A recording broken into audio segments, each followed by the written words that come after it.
자, 좀 회의를 또 시작해 봅시다. 자, 우선 좀 브리핑부터 가봅시다. 오늘 그 전세난과 관련해서 24번째 정부의 24번째 대책이 이 전세난의 포커스에 맞춰서 나올 걸로 예상이 되고 있는데 어떤 것들이 과연 담길 것인지에 대해서 언론들이 좀 몇 가지 다룬 게 있는데 거기다가 집중 분석 시간에 저희가 따로 한번 얘기를 하고요. 그리고 그 국회 행정안전위원회 종합감사에서 진영 행안부 장관이 그 최근에 논란이 되고 있는 그 서초구 재산세 감면을 법률 검토했으나 아직까지 결론을 못 내렸다. 이렇게 공식 입장을 행정안전부에서 발표를 했는데 이게 현재 며칠째 서초구랑 서울시 간에 그 서초구가 재산세 감면을 자체 서초구 의회에서 이 조례안으로 통과를 하면서 9억 원 이하 1주택자의 재산세 50% 감면을 이제 하겠다고 했는데 이제 서울시에서는 이게 법률적으로 좀 위반 소지가 있어서 제2 신청을 했는데 그럼에도 서초구는 자체적으로 법률특별자문위원회에 이제 심사를 좀 거쳐서 법률적으로 위반이 없다라는 결론을 내려서 강행하겠다까지 일단은 발표를 했는데 근데 어쨌든 그 재산세 감면을 추진하기 위해서는 행안부나 국토부에서 그 1주택자에 대한 정보를 받아야 되는데 일단 오늘 이제 정부에서 행안부에서 공식 입장이 아직 법률적인 검토가 끝나지 않아서 좀 결과가 나오는 것까지는 좀 기다려 봐야 되는 상황입니다. 아직까지. 꺾어주겠다는데 왜 이걸 안 하지? 그리고 어차피 재산세는 이거 지방세여가지고 다 서초구에 다 귀속이 되는 거 아닌가? 네. 근데 굳이 뭐 이거를 뭐 우리 안 받겠다는데 왜 자꾸 받으라고 난리야?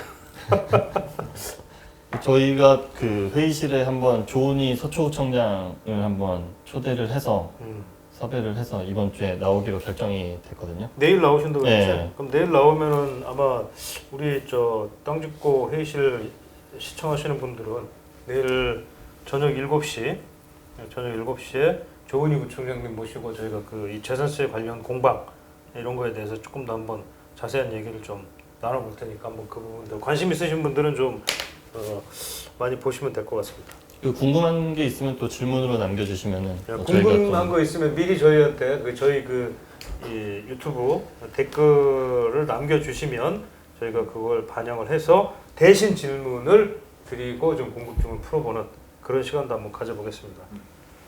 그 서초구청장님한테 궁금한 걸 질문을 하면 되는 거고. 그렇죠. 오케이.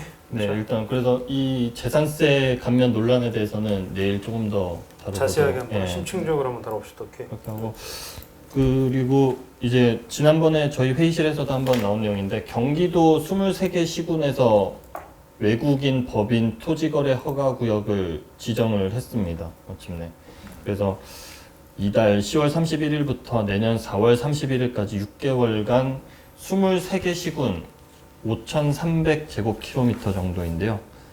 그곳에 해당하는 지역에서는 이제 외국인 법인 대상 토지 거래 허가 구역으로 지정을 해 주택이 포함된 토지를 취득하는 경우에만 해당하는 내용의 제도가 이제 시행이 된다고 합니다. 이 지도로 한번 보니까 서울과 인접한 곳들은 뭐 당연히 다 지정이 됐고요.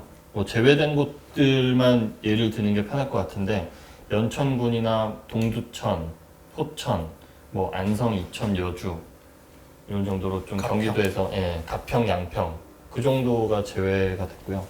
외국인 법인의 국내 주택 취득을 막는 제한하는 이런 내용인가 그러니까? 네. 투기 목적으로 부동산 취득하는 것을 막겠다 이건데 결국에 이제 부동산 집값 자극 요인의 원인으로 보고 그것을 잡으려고 하는 취지로 나왔습니다. 이제 외국인 법인들이 그렇게 뭐 많이 뭘 집을 사들이고 그렇게 했나? 이거는 잘 모르겠네. 경기도 자료 보면은 올해 1월부터 7월까지 법인이 취득한 도내 아파트가 9,500가구로 지난해 같은 기간보다 370% 급증했다. 뭐 이렇게 나네요. 외국인이 취득한 아파트는 5,000가구, 5,400가구로 지난해보다는 32% 증가.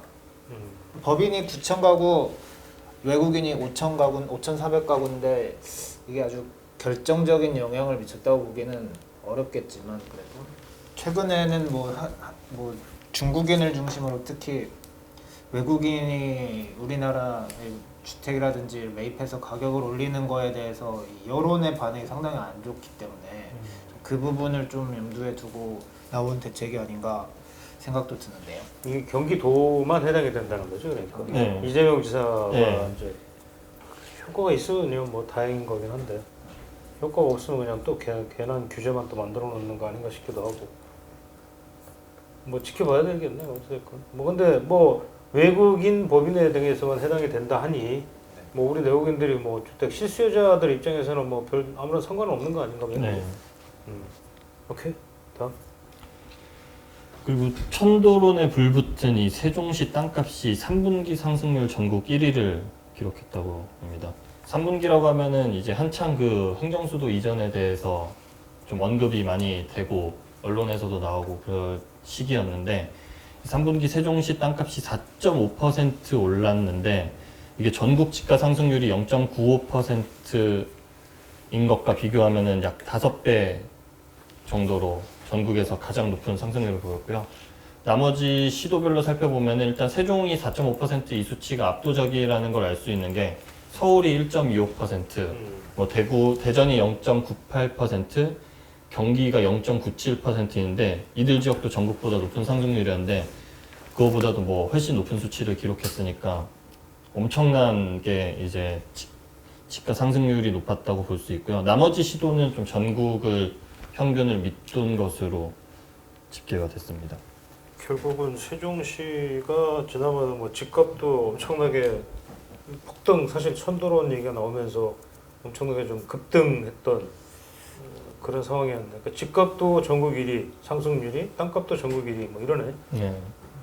1, 2분기에는 제가 기억하기로 하남이 좀 많이 그렇죠. 집가 상승률이 높았는데 하남은 이번에도 1.61%로 뭐 서울 수도권 중에서도 거의 과천과 가장 높은 기록이긴 했는데 세종이 워낙 높다 보니까 차이는 조금 있었습니다. 세종시가 당분간은 아마 이렇게 더 갈 것 같은 느낌인데 뭐 아무래도 세종시 같은 경우는 뭐 개발이 계속 진행이 되는 상황이고 뭐 개발 재료들이 워낙 주변에도 많고 뭐 하다 보니까 뭐 다만 이제 상승률이라든지 뭐 이런 것들이 어느 정도 뭐 지금처럼 이렇게 급등하지는 좀 않을 확률이 높겠지만 어찌 됐건 상승 추세 자체는 아마 계속 유지해 나갈 것 같은 그런 상황이네요. 지금 뭐 어차피 공무원들은 또 세종시에 집을 갖고 있어도 잘 팔지도 못하잖아 지금. 네. 그러니까 상대적으로 뭐 매물이나 이런 것들이 적은 반면에 좀 들어가 살려는 사람들은 주변에서 유입되는 사람들이 많잖아 지금. 그죠? 지난번에 한번 이거 분석을 한번 했었잖아. 네, 세종시에 네. 저희 분석했었습니다. 그때 얘기도 그냥 단순히 이게 뭐 어떤 뭐 그냥 바람에 의해서 부동산 가격이 상승했다기보다는 실질적인 어떤 수요나 어떤 지역의 선호도 이런 것들이 좀 다 뒷받침이 되는 상황에서 올라가는 거다. 네. 뭐 사실 이런 걸 우리가 좀 분석을 했었죠. 천도로는 거기에다 이제 기름을 끼얹은 그런 천도론이 현재는 잠잠인데 이게 또 언제 또 다시 또 한 번 또 푹 하고 또 불 붙으면 또 불쏘시개 역할을 할 수도 있으니까 참. 오케이 두고 봅시다. 또 이 정도인가? 네. 그리고 아까 오늘 뭐 집중 분석은 전세 대책 관련해서 뭘 좀 해보기로 했었나 아까? 네.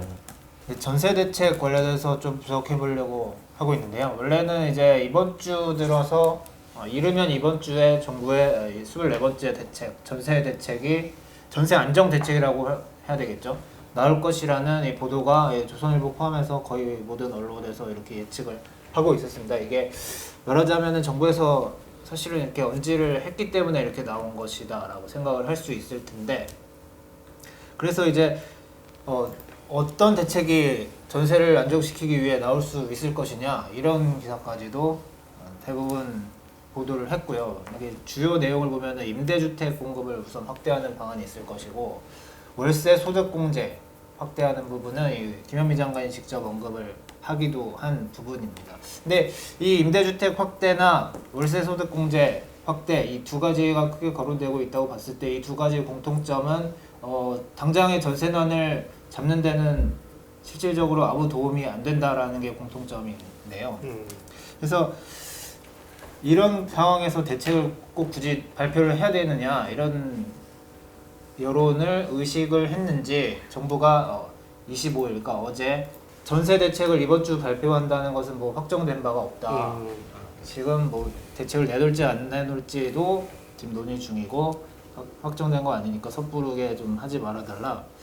이런 식으로 한번 또 부인을 하고 나오는 상황이라서 전세 대책이 나오느냐 안 나오느냐부터 나온다면 어떤 것이 나올 수가 있겠느냐 또 이 실제로 전세를 잡는데 좀 도움이 될 것이냐 이런 논란이 여기저기서 생기고 있는 그런 상황입니다. 그래서 지금 저희 좀 전문가 연결해서 한번 좀 이 부분을 들어보면 어떨까 싶은데요. 네. 심교원 건국대 교수님 전화가 연결하기로 해놨거든요. 예, 교수님 안녕하세요. 네, 말씀하세요. 네, 한상혁입니다. 예. 전세 대책이 이번 주에 뭐 나오느니 마느니 지금 그러고 있는 상황이잖아요. 지금 보면은 혹시 어떤 게 거론되고 있는지 좀 이렇게 들으신 거나 이렇게 생각하시는 거 있으세요? 네네. 저는 없고 네.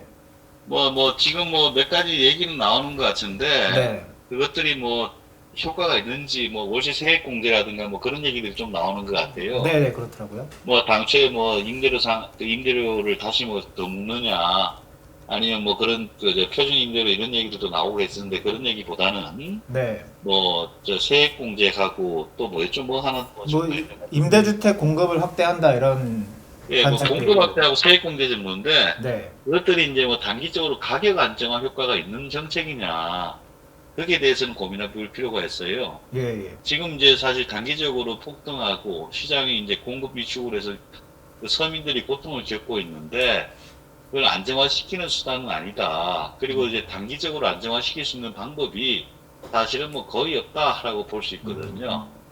그래서 네네. 지금 뭐 어떤 정책을 내놓더라도 뭐 단기적 안정 효과는 좀 도모하기가 어렵다 그렇게 보여집니다. 그 주택 공급 임대주택 공급 확대라는 거는 이제 좀 시기가 걸리기 때문에 아무래도 그렇죠. 그렇게- 예.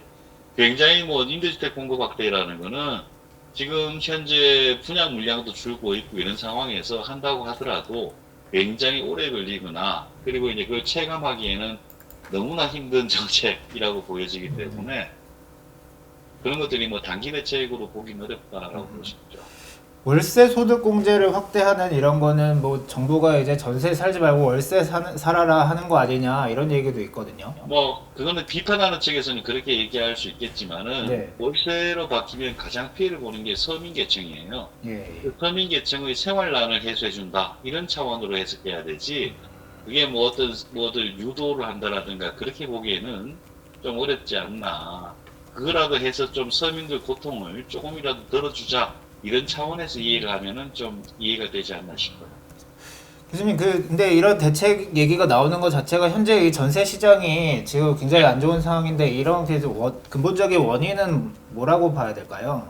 가장 근본적인 원인은 정부에서 지금까지 정책을 이상한 것들을 좀 많이 만들어가지고 네네. 정책의 왜곡 효과라고 봐야 됩니다. 얼마 전까지만 하더라도 전세 시장이 좀 안정적이었는데 갑자기 몇 달 만에 그 임대차 상법 통과하고 몇 달 만에 이렇게 불안정해졌거든요. 네. 그래서 지금 하고 있는 정책들의 방향이라든가 이것들이 맞는지 여기에 대한 고민을 먼저 하고 나서 뭐 추가 대책을 만들든가 하는 게 맞지 않나 싶어요. 그러니까 정부는 이제 임대차 3법 시행한 지 뭐 몇 달 됐으니까 시간이 지나면 좀 안정화 될 수 있지 않겠냐 하는 입장인데 좀 그렇게 되게 어려울까요? 그거는 지금까지 뭐 다양한 연구들이 있었는데 그게 이제 장기적으로 더 나빠진다는 연구들이 많아요. 장기적으로 훨씬 나빠질 가능성이 높은 정책이다가 대부분의 연구이기 때문에 그렇게 되기는 좀 어렵지 않겠나라고 보여집니다. 예. 그럼 지금 어떤 식으로 좀 해결하는 게 좋겠습니까? 지금 상황을. 지금 단기적으로 할 수 있는 방법은 뭐 거의 없고 그리고 정부에서 지금까지 해왔던 게 너무 강공으로 해왔기 때문에 지금 상황에서 뭔가 획기적으로 좋아지겠다 하는 것들은 어렵지 않겠나라고 보여져요. 다만 할 수 있는 거는 지금까지 했던 정책들을 근원적으로 다시 한번 평가해보고 꼭 해야 될 것 외에는 좀 풀어주는 게 맞지 않냐. 그리고 이제 전세 수요를 좀 줄이거나 빨리 하기 위해서는 매매로 좀 돌릴 필요도 있거든요. 단기적으로 가능한 수단이. 매매로 돌린다 그러면은 한시적으로 매매를 함에 있어서는 이제 뭐 지금 세금 규제라든가 이런 것들을 좀 완화시켜줘야지 전세 수요가 매매를 좀 넘어갈 가능성이 있다라고 보여집니다. 아, 예, 교수님 말씀 잘 들었습니다. 네, 감사합니다. 예. 예, 또 연락드리겠습니다. 자, 그러니까 결국은 뭐 심경원 교수 얘기도 결국 지금 뾰족한 대책이 없다. 뭐 한마디로 건들지 마라. 자꾸 건들고 만지면 더 커진다. 문제가 확대된다. 지금 이런 얘기인 거고 뭐 마지막에 조금 이제 지금 뭐 전세 수요 압력을 좀 줄여야 되니까 그 줄이기 위해서는 전세 시장에 이제 몰려 있는 그 수요를 매매로 돌리자. 네.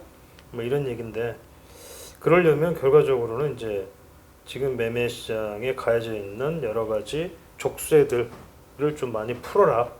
근데 그 족쇄라는 게 이제 사실은 좀 애시당초 말이 안 되는 것들이 너무 많으니 응? 그런 것들을 좀 정상화 시키자. 소위 얘기하는 정상화 시키자라는 쪽이 아마 박근혜 정부 때 사실 그런 말을 많이 썼었거든. 정상화하겠다.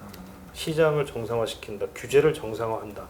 이런 표현을 많이 썼었는데 지금도 또 정상화라는 표현을 좀 쓰고 싶다는 생각이 갑자기 드네. 정부가 지금 유지하고 있는, 지금 밀어붙이고 있는 이 계약갱신 청구권이라든지 이런 대책들이 아까 심기호 교수님 말도 그렇고 지금 이 상태 유지하면은 해결이 될 수 없다라는 것 아니겠습니까? 지금 전문가들도 그렇고 이제 보통 시장에서도 그냥 많은 수요자들도 그렇게 생각을 하고 있는 상황인데 그것 때문에 지금 정부가 뭐 대책을 발표하느니 마느니 하면서 고민하고 있는 거 아닌가 싶은 생각도 들거든요. 지금 단기적으로 내놓을 수 있는 대책이 아까 얘기한 공급 확대라든지 월세 소득 공제 확대 이런 것들인데 당장의 전세난을 해결하는데 아무 도움이 될 수 없다 보니까 그렇다고 지금 이제 할 수 있는 것은 임대차 3법이라든지 이런 기조를 확 뒤집는 것밖에 사실은 대책이 없다는 우리의 관측은 그렇게 나오고 있는데 정부에서는 또 그렇게 할 수는 없는 없으니까. 입장일 테니까 그래서 지금 고민이 길어지고 있는 거 아닌가